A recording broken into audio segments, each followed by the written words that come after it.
Before the era of big data, the insights made possible by Music ID were not accessible to the research community.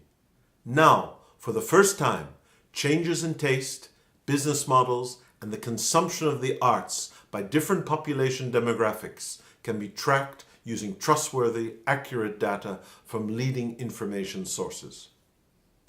Music industry data reveals the answers to new questions and offers opportunities for original research and fresh areas of study in music, business, the humanities, and interdisciplinary studies where music has an impact on society.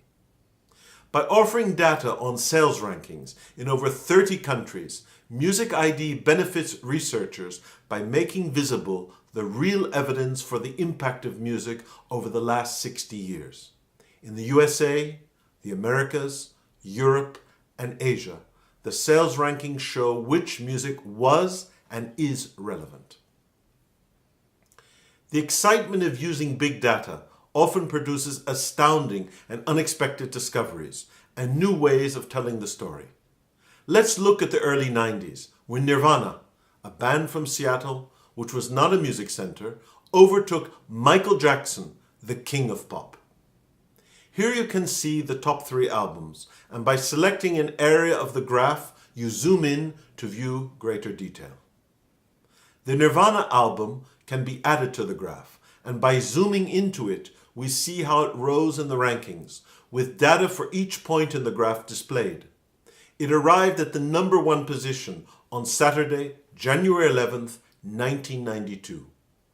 Continuing out from this view, we can see how much higher Nirvana's sales were than the Michael Jackson recording.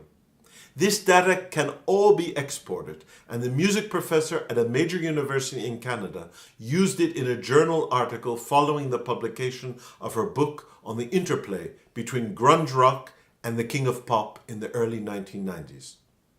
She then looked at the rankings and saw that Metallica was present, which she had not mentioned in her book. She expected that heavy metal would be somewhere low in the rankings for the specialist listener. But no, she added the sales data for Metallica with a simple click and saw that they eclipsed both Michael Jackson and also Nirvana. This was completely unexpected. Data makes information visible and brings new insights to the analysis and evaluation of music studies.